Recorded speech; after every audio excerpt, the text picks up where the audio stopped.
feels like a good snug fit, but that doesn't mean that the pins are making contact. That could just be the shell is bottomed out.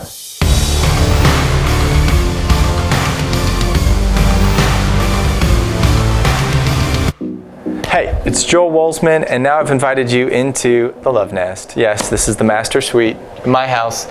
This is the condition in which I found this lovely window seat, and the wire hanging out.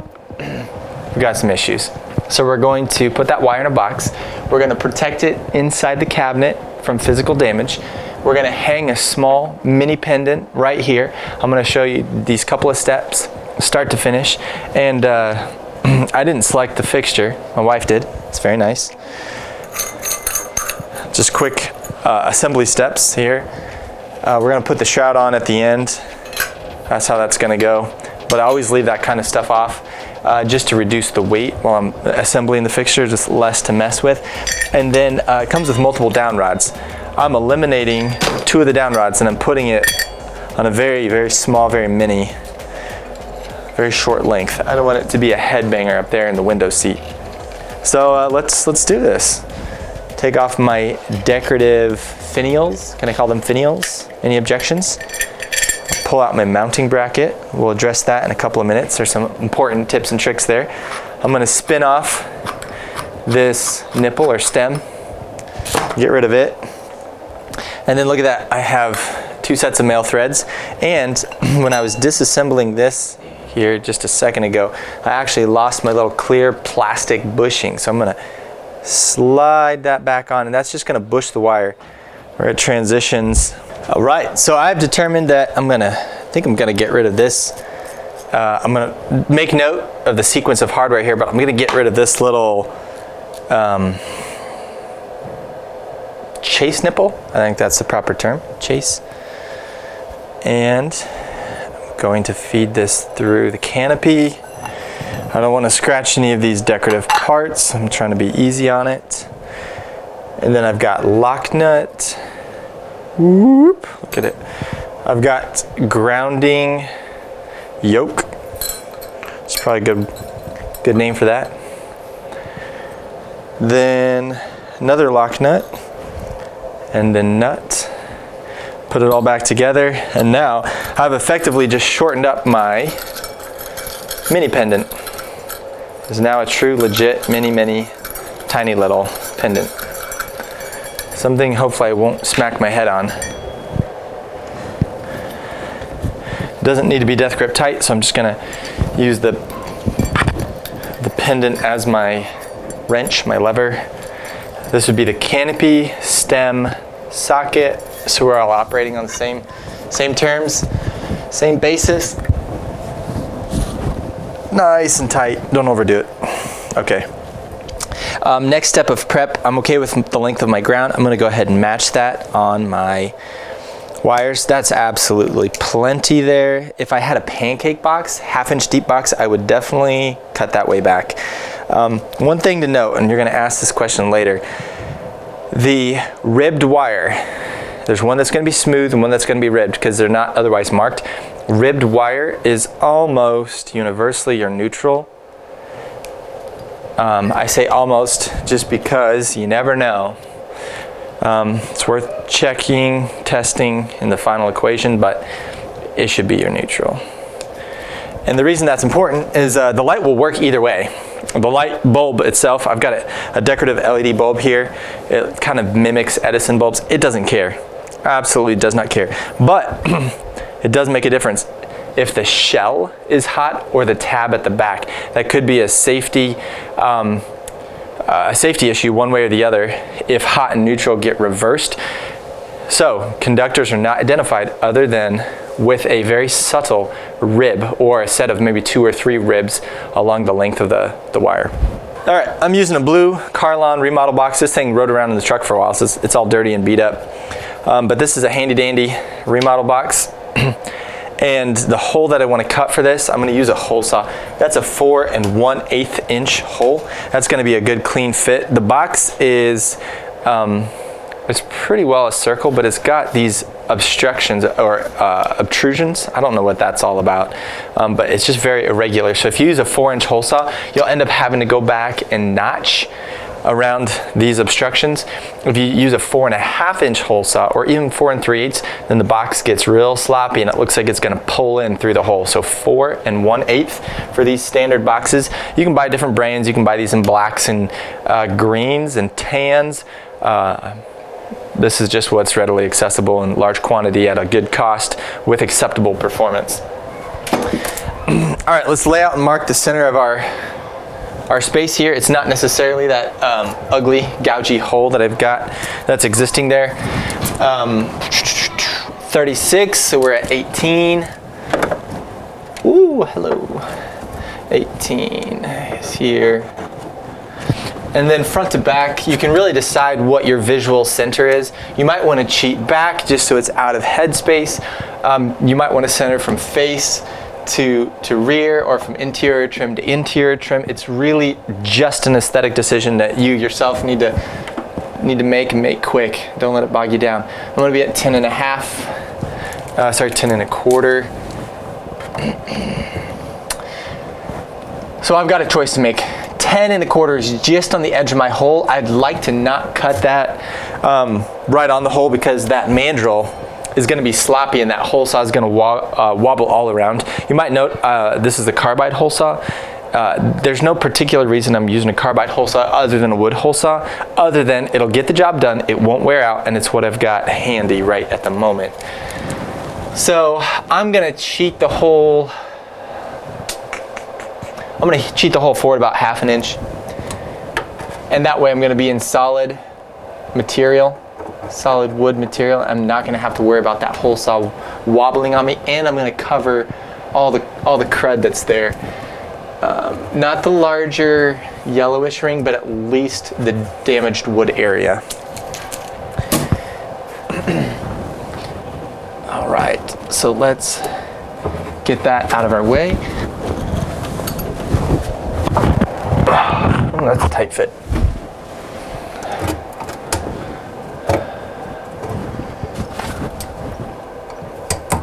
Got plenty of wire length.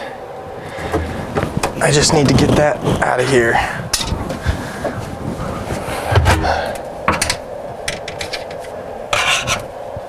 Okay. Nothing else up there. Wires out of my space. Definitely want some safety glasses for this. Maybe even a dust mask. If you have a sensitive respiratory system, make sure this is one of the most common mistakes right here.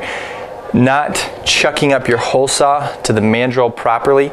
If you don't get those pins inserted in a large hole saw like this, then what you're going to do is you're going to strip the threads on your hole saw. This will never come out. The two will be permanently married together and it'll be ruined.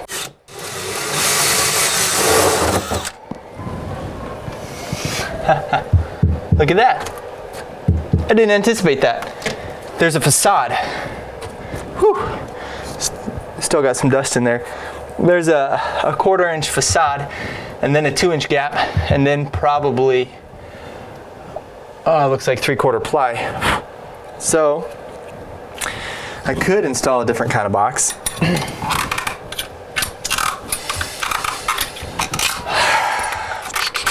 And really could put an 1.5 inch octagon box in there, but then I'd be fighting to get a clamp in the back of that thing. So I'm gonna stick with the plan and keep drilling.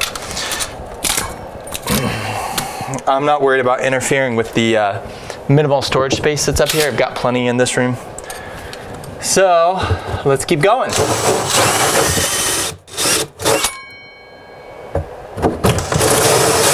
All right, let's get that remodel box in. Sometimes these screws can be pretty stiff. What you want to make sure of is you feel that 1/4 turn, that 90-degree open and stop. And that tells you that the tab really did open up. There's not an orientation difference to the box. It's just that tab, that flap, that makes this a remodel box. You want to make sure that gets opened up and grabs the material. There's plenty of strength in that 1/4 inch ply to hold the weight of this mini pendant. All right, that's grabbing right there. That's good. There it is. Woo! There it is. All right, I'm actually gonna use this. This is an interesting little conversation. This is split loom or split flex. It's a 1/2 inch diameter and it has a split down the length. And where I'm gonna use this is up in my cabinet where that wire is exposed across the cabinet. This does comply by local interpretation with the requirement to protect the non-metallic cable from physical damage. So inside that cabinet where it's exposed and it's not protected inside the wall cavity, I'm gonna install this, and that's gonna, it's pretty lightweight stuff, but I'm gonna tell you it will pass inspection, and it does provide some protection. Sure does. All right, so that's what we're talking about there. That wire is now protected. I'm gonna put a strap on it within 12 inches of this box, and then my kids are gonna come back and shop vac everything, clean it up for me. I'll bribe them with candy. Two things I'd like you to note about this. Check this out. This is a 16 gauge grounding conductor. That is common for some of the early Romex cable. I don't know what years. That was decades before my time in the trade.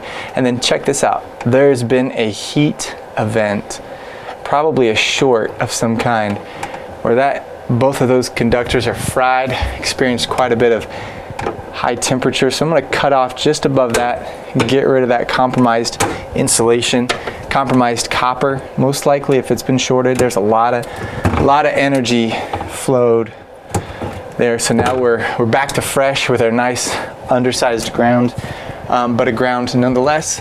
That's pretty good for a 1938 home. All right, time to hang our fixture. Here's my fixture mounting bracket. One thing I'm gonna do to prep before I actually start wearing out my arms and holding them above my head is I'm gonna line up the screws and the fixture bracket. I'm gonna simulate what's gonna happen. See this one right here? Real short. That's gonna work out on me pretty easily. So I'm gonna wanna make sure my screws, looking at it and lining it all up, I'm gonna wanna make sure my screws are fully tightened into my fixture mounting bracket. I want every thread I can get. And then to keep them from backing off when I tighten my finials, I'm gonna snug the nuts up on there. And that's just gonna lock them into place. There. So that's a bit of prep work that you always want to do, because sometimes your box is up a little bit, down a little bit. Your screws are a variety of lengths, your canopy a variety of thicknesses, and you just want to do a pre-check as it pertains to your specific situation and the placement of your box in relationship to the mounting surface. So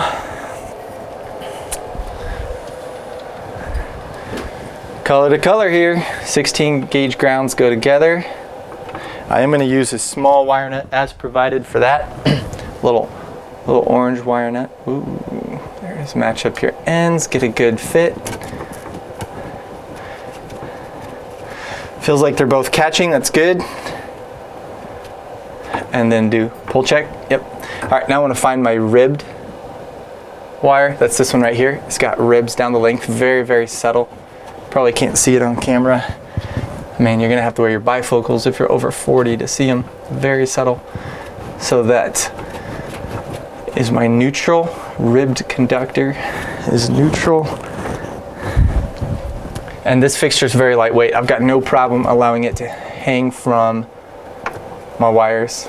You wouldn't do that with a ceiling fan or a chandelier, of course. True story, I walked into a customer's home on a service call. They took me to their dining room table. The dining room table is pushed out of the way, and hanging above it was a $3,500 crystal chandelier. The factory supplied mounting, I'm gonna call it the main mounting ring up at the canopy, had snapped and let loose. The fixture chain had slid down the wire. They walk in one morning, they hit the switch, they hear a pop, and one of the conductors had blown through, and this crystal chandelier, no exaggeration, about an 85-pound chandelier, was hanging by one of these conductors and the wire nut connection. Absolutely terrifying. Oh my goodness, 3,500 bucks. hanging above their hardwood floors. What they had done is they had pulled off their bedspreads, pillows, couch cushions, and they'd put them all underneath that fixture, just in anticipation of what might happen next to prevent damage to the floor. The fixture would probably be lost at that point. But thankfully we were able to pull it down safely, replace the part. Manufacturer stepped up to the plate, took care of them. Kind of odd situation. I told you today in a previous video, I told you today I was going to show you a wire nut that had been compromised. Here it is right here. Check it out. Look what's taken place to that wire nut. This solid wire has actually punched its way through the end of the wire nut, and that's now an exposed hot conductor. Cray cray. You know why that happened is because only being one large solid conductor, it threaded in real tight, and I just overdid it, pulled it right through. So we're gonna do it again. You always check your connections. This would be the most common point of failure right here. As hard as everyone may try, it's just too easy for something to go wrong. All right, that looks good. No bulge, no penetration. Tug test reveals it's tight. It is time to tuck our wires up out of the way before we put the fixture mounting bracket in, because it does get kind of tight once we get the bracket in place. I'm okay if that wire's on one side or the other. We are gonna still ground our bracket. It's got a ground screw.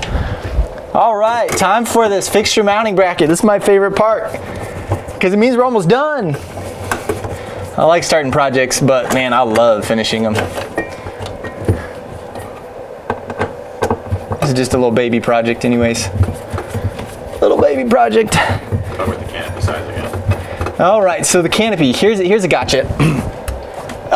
Some of these European canopies like IKEA, they're very small. They will not cover. You'll have a rim of blue hanging out up there. So be mindful of your fixture selection, get it right, match it to your box. You can buy smaller new work and remodel boxes depending on your situation, but you don't necessarily want to go smaller if you don't have to, because that's going to get tight on your wire fill, your box fill. That is a code requirement not to be overlooked. Fail inspection if you forget about your box fill. You could have a high heat situation. You could have damaged wires trying to shove them in tight space.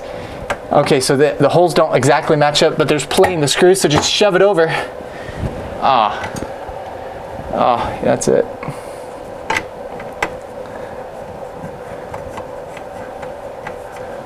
That was kind of tight.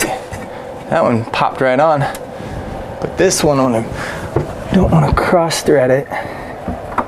It's acting kind of tight. A lot of these little finish parts, there's overspray and they're real sloppy and they don't want to thread on, and that's pretty common. And that one looks kind of irregular. Hopefully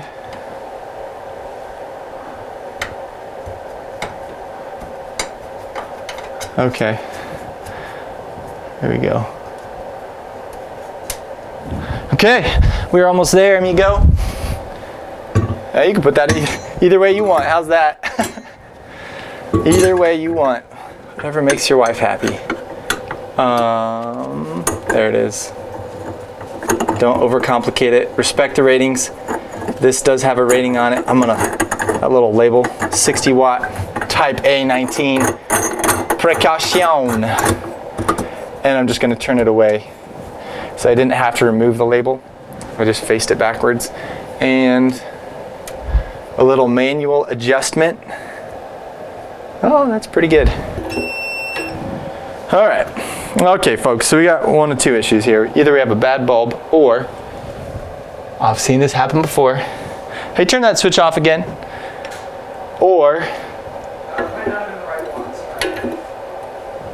that's good.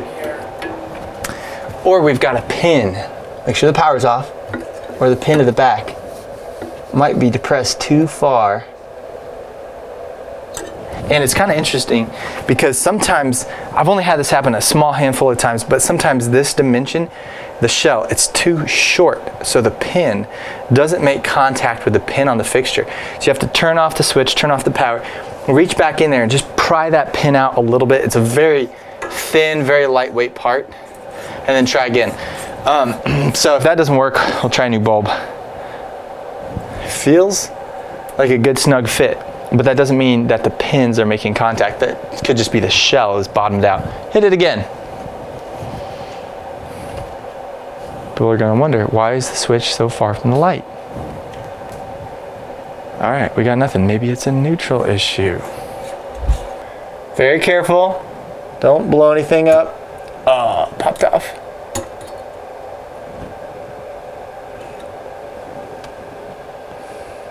Tester's just thinking about it. I'm not getting anything. Wonder if one of those connections came loose, or I wonder if the problem is here. 123. We're gonna take a look at this real quick. All right. So guys, it's not only turning into a fixture install, it's turning into a troubleshooting segment. I happen to know, that power is fed from this switch. And not switch, receptacle, you know what I mean. And right now we're not getting good clean power. So yes, the power is still on. Yes, this is a metal box. Yes, I need to be careful. I'm thinking the reason this was torn apart and they sold the house in that condition is that they couldn't figure it out. Couldn't figure out what was going on. There's something funky, some kind of bad connection, but I do have 123 volts here. So I'm pretty confident the solution is not gonna be too elusive. Worst case scenario, maybe pull a new conductor. This bottom screw is stripped too. I'm gonna have to, man, whew, older house. I'm gonna have to see if I can get this out of here. Come on. I'm going to need to probably, if it's the screw that's stripped, cool, I'll just replace it. If it's the mounting thread that's stripped, I'll tap it out to an 832, the next size larger from a 632. Come on out, you. And don't. Okay, now I can get my fingers behind it. Provide that back pressure it needs as I twist. Fixture install turned into troubleshoot and repair. That's why it takes twice as long in an older home and costs twice as much. Ha ha, that's funny. Okay, so I never opened this up before. I hadn't tested power before we got started. And what we have here is a wire that's coming into the box and it's not terminated to this receptacle. So we need to turn off the power, make the electrical connection. We've done that in prior videos, so I'm not going to bore you to death with it here. You'll have to watch our library, and then we'll get fired up. All right, so it's kind of funny, but we've got, surprise, surprise, missing ground on the incoming feed. We have de-energized power, but the other cable that's feeding up across and to the mini pendant we've been working on, it's right here. And it was in the box but not terminated. That is an absolute mystery to me. Why they had a light up at one point, and maybe we're about to find out, but they had a light up at one point. They took it down. They didn't terminate the wire. They left it all ragged and rugged. And why even bother? Make up the ground if there's no ground coming in here. And how about GFCI in lieu of a ground? And how about, yeah, we're gonna take care of it. That whole house rewire coming soon. Coming soon, baby.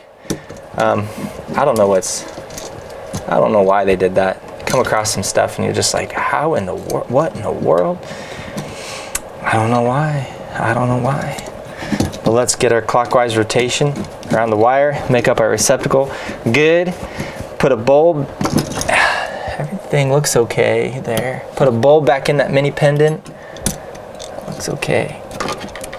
Here's one little pro tip. All right, since I'm boring you to death with the receptacle, here's a pro tip. See that little tab right there?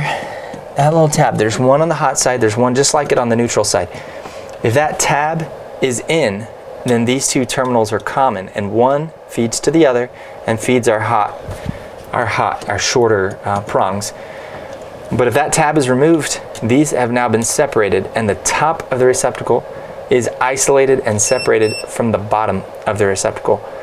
So it's just a tiny little thing, but sometimes if you're troubleshooting in an old house like this and you're getting some weird happenings where you seem to have power to a receptacle, but it's not coming through, that could be the cause. You got to check your receptacle. You have to know what to look for. You have to look for everything. It could be anything. It could be anything, seriously. All right, we've got a tight metal box. I'm gonna tape this up. If it's a plastic box, don't bother, ain't no point. But in a little old metal box like this, yeah, go for it. Get underneath the screws, tape the hot side, underneath that screw, neutral side. That's it, that's enough, that's all we needed.